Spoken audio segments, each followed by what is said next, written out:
কি ব্যাপার, ম্যাডাম কাচের বোতল গুঁড়ো করছে কেন? দেখি তো বিষয়টা।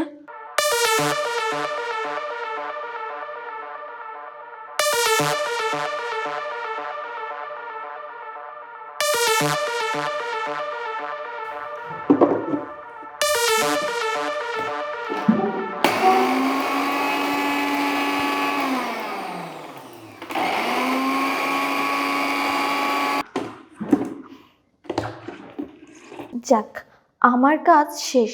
এবার শুধু এটা ভাতে মিশিয়ে খাওয়ানোর পালা। হায় আল্লাহ, ম্যাডামে কি বললো? এই কাচের গুঁড়া স্যারকে খাওয়াবে মানে? কিন্তু কেন? খাওয়ানোর পরে আমার প্ল্যান সাকসেস। তারপরে আমি আমার বয়ফ্রেন্ডকে নিয়ে এই বাসায় রাজত্ব করব, সুখে শান্তিতে থাকবো। তখন কেউ আর ডিস্টার্ব করবে না। যাক, এটা মিশাই।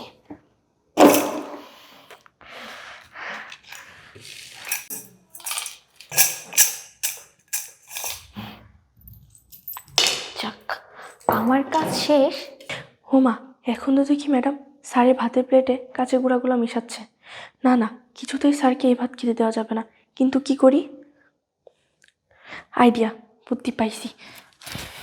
এবার ওকে ডাকি, তার আগে এটা রেখে আসি।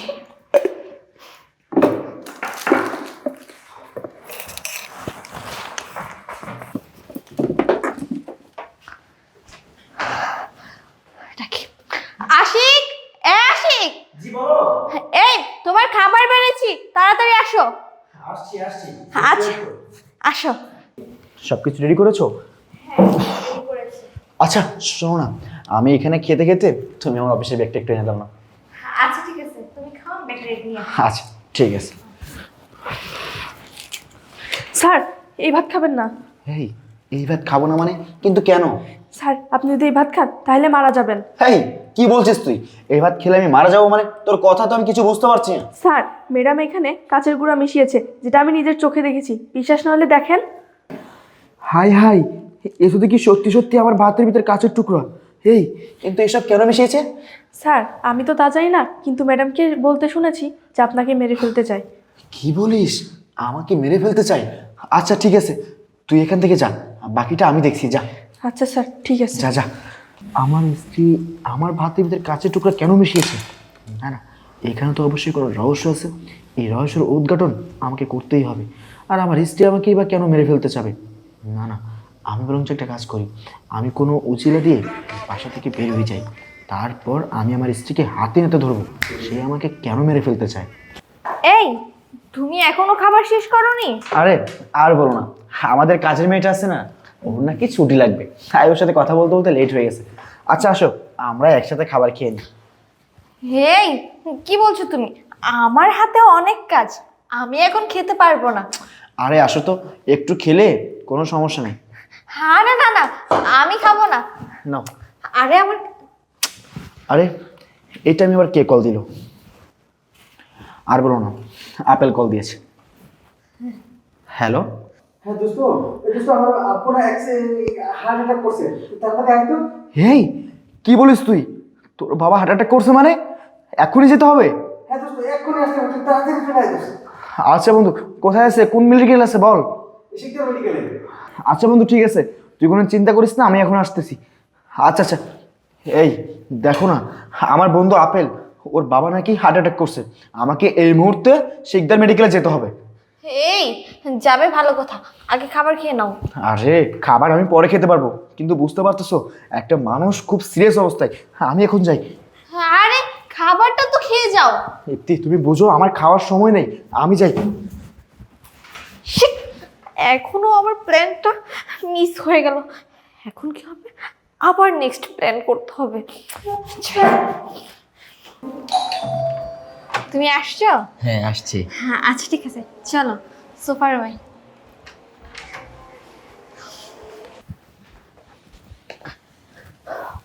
আচ্ছা, তুমি আজকে এত তাড়াতাড়ি আমার বাসায় চলে আসলে, কেউ দেখেনি তো? আর আসতে কোনো সমস্যা হয়নি তো? না না, কেউ দেখেনি। আর সমস্যা একটা হয়েই গেছিল। আমি যখন তোমার বাসায় আসছিলাম, গেটে তোমার স্বামীর সঙ্গে ধাক্কা লাগছে। আমি ভাবছি তোমার স্বামী আমাকে চিনে ফেলছে। পরে দেখি না, তোমার স্বামী আমাকে চিনতে পারেনি, আমি কোনো রকম কথা পেঁচিয়ে উপরে চলে আসছি। আচ্ছা যাই হোক, তোমাকে যে একটা প্ল্যানিংয়ের কথা বলছিলাম, প্ল্যানটা ট্রাই করছিলা? হ্যাঁ করেছিলাম, কিন্তু প্ল্যানটা ভেস্তে গেছে। বেচতে গেছে মানে? তো এখন আমরা কি করব?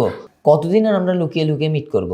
আরে তুমি এটা নিয়ে চিন্তা করো না, একটা প্ল্যান ভেস্তে গেছে তো কি হয়েছে, এমন অনেক আরো প্ল্যান আমার মাথায় আছে, ঠিক আছে? আচ্ছা শোনো, আমরা আরেকটা প্ল্যান করি,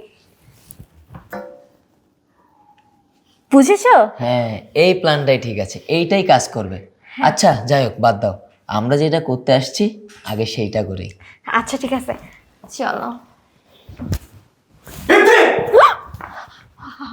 আশিক, তুমি তুমি না হসপিটালে গিয়েছিলে, তাহলে বাসা চলে আসলে যে? এই চুপ, একদম চুপ। আরে হসপিটাল মানে? আরে হসপিটালে যাওয়া সেটা তো ছিল আমার নাটক। এই নাটক মানে কিসের নাটক? একদম চুপ, কিসের নাটক বুঝতে পারছিস না?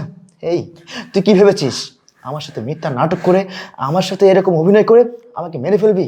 ইপ্তি, আফসোস তোর সেই ধারণাটা ভুল। এ তুই জানিস, আমাকে আশেপাশের লোক প্রায় বলতো, ভাই আপনার স্ত্রীর চরিত্রের সমস্যা আছে, কিন্তু বিশ্বাস কর তাদের কথা আমি কখনো বিশ্বাস করিনি। আরে কেনই বা বিশ্বাস করব? কারণ তোকে আমি অন্ধের মতো ভালোবাসি, অন্ধের মতো বিশ্বাস করি। আর আজকে তুই আমার বিশ্বাসটা এভাবে ভেঙে দিলি। আরে আজকে কি হয়েছে জানিস? আজকে শেষ পর্যন্ত আমাকে যখন সকালের খাবার দিলি না, সেই খাবারের সময় আমাকে আমার বাসার কাজের মেয়ে বলে তুই নাকি সেই খাবারের ভিতর গ্লাসের টুকরা ভেঙে দিয়েছিস। আমি তাকে জিজ্ঞেস করলাম কেন, সে আমাকে বললো তুই নাকি আমাকে মেরে ফেলতে চেয়েছিস। আরে আমি কি দোষ করেছি তুই আমাকে মেরে ফেলতে চাস? আরে তুই আমাকে যে খাবারটা দিয়েছিলি, সেই খাবারটা যদি আমি খেতাম না, তাহলে সত্যি হয়তো আমি মারা যেতাম। কিন্তু সেই খাবার না খাওয়ার জন্য যে কোনো একটা উছিলা দিয়ে আমি বাসা থেকে বের হয়ে যাই। আর বের হয়ে যাই আর আমি মনে মনে ভাবি যে আজকে যেভাবে হোক তোকে আমি হাতে নিতে ধরবো। আর আমার যেই ভাবনা সেই কাজ, আমি তোকে মিথ্যা কথা বলে আমি বাসা থেকে বের হয়ে যাই। আর আমি বাসা থেকে বের হতে না হতেই তোর এই পরকীয়া নাগর ওর সাথে আমার গেটে ধাক্কা লাগে। ওকে আমি জিজ্ঞেস করি, এই আপনি কোথায় যাচ্ছেন? ও আমাকে কি বলে জানিস? ও আমাকে বলে ও নাকি এখানে ওর আত্মীয়র বাসায় আসছে। আরে এটা তো আত্মীয়র থেকেও বেশি, সে তার গার্লফ্রেন্ডের বাসায় আসছে।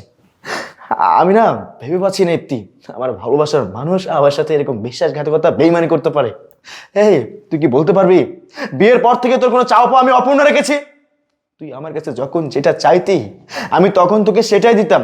তুই আমাকে বলতি আশিক আমার দামি দামি শাড়ি লাগবে, দামি দামি ড্রেস লাগবে, দামি দামি গহনা লাগবে। এই তুই তোর মুখ দিয়ে বের করতে দেরি করেছিস, কিন্তু আমি মানুষটা তোর সামনে হাজির করতে লেট করিনি। আমি আমার জীবনের উপর পার করে হলেও না তোর চাহিদা পূর্ণ করেছি। আর আজকে তুই শেষ পর্যন্ত আমার সাথে এরকম করলি। এই তুই জানিস না আমি এত কষ্ট কার জন্য করতেছি? দিনকে দিন বলি না, রাতকে রাত বলি না, মাথার ঘাম পায়ে ফেলে গাধার মতো এত তো পরিশ্রম কার জন্য করতেছি? শুধুমাত্র তোর জন্য, যাতে তোকে একটু হ্যাপি রাখতে পারি, তোকে একটু সুখে রাখতে পারি।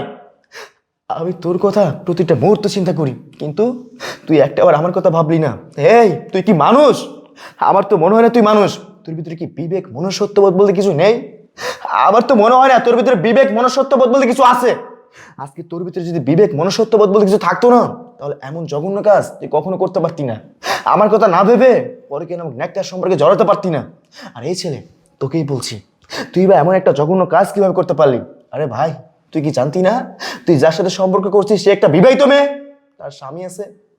আরে আজকে যদি তোর বউর সাথে এমন একটা জঘন্য কাজ ঘটে যেত, তুই কি নিজেকে কখনো ঠিক রাখতে পারতি? কখনোই পারতি না।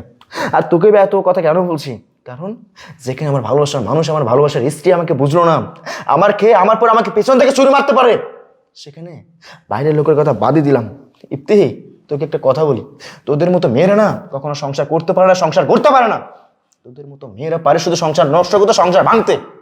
আর যাই হোক, তোর মতো কাল লাগেনি বিশ্বাসঘাতক বেইমানের সাথে কখনো এক ছাদের নিচে বসবাস করা যায় না। আমি তোর সাথে সংসার করব না, তোকে আমি ডিভোর্স দিব। I want to divorce. এই কি বলছো তুমি? আশিক তুমি আমাকে ক্ষমা করে দাও, আমার ভুল হয়ে গেছে। এই চুপ, একদম চুপ। কি বললি? তোর ভুল হয়ে গেছে? আরে ভুল তো তুই করিসনি, ভুল করেছি আমি। কারণ তোকে ভালোবাসছি বেশি, তোকে বিশ্বাস করেছি বেশি, এটাই ছিল আমার জীবনের সবচেয়ে বড় ভুল। আজকে তোকে যদি আমি বিশ্বাস না করতাম না, তাহলে এমন দিন আমাকে কখনোই দেখতে হতো না। আরে এই ক্ষমা শব্দটা তোদের মতো নারীর মুখে কখনো মানায় না। এই ক্ষমা শব্দটা তোদের জন্য তৈরি হয়নি। ক্ষমা তো তাকেই করা যায় যে মানুষটা ভুল করে, কিন্তু তুই তো কোনো ভুল করিসনি, তুই করেছিস অন্যায়। যে অন্যায়ের কখনো কোনো ক্ষমা হয় না। আজকে আমি যদি তোকে ক্ষমা করি না, স্বয়ং আল্লাহ কখনো আমাকে ক্ষমা করবে না। আজকে তোকে যদি আমি ক্ষমা করি, এই দেশের মানুষ আমাকে কখনো ক্ষমা করবে না। আজকে তোকে যদি আমি ক্ষমা করি, আজকের পর থেকে কোনো স্বামী তার স্ত্রীকে বিশ্বাস করবে না, কোনো স্ত্রী তার স্বামীকে বিশ্বাস করবে না। দেন আমি তোকে ক্ষমা করতে পারবো না। তোকে আমি ভালোর ভালোই বলছি, তুই এখন এই মুহূর্তে আমার বাসা থেকে বের হয়ে যা। I say get out.